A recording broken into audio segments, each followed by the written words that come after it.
আমরা দেখছি তারেক রহমানকে কোরআন তেলাওয়াত করছেন এবং একাকী তিনি বসে রয়েছেন, একদমই একা।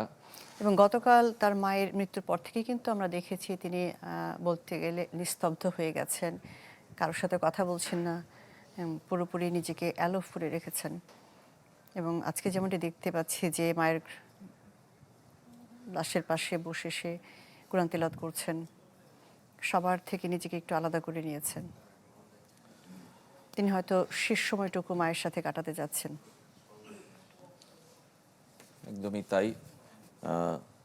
যতই বড় রাজনৈতিক দলের শীর্ষ নেতৃবৃন্দ হন তারা, তারপরও মা ছেলের সম্পর্ক তো আসলে সবসময় আলাদা, সেটা আসলে কোনো কিছুর সঙ্গেই তুলনীয় নয়। আমরা তারেক রহমানের একদমই একাকী থাকার দৃশ্যটুকু দেখছি এবং তার মেয়ে জাইমা রহমানকেও আমরা দেখেছি পাশে, স্ত্রী এবং আরাফাত রহমানের স্ত্রী তারাও রয়েছেন এবং অন্য আত্মীয়রাও রয়েছেন, একদমই নিকট আত্মীয়রা কিন্তু বাসভবনে রয়েছেন এবং সেখানে তারা শেষ সময়টুকু কাটাচ্ছেন বেগম খালেদা জিয়ার মরদেহের সঙ্গে।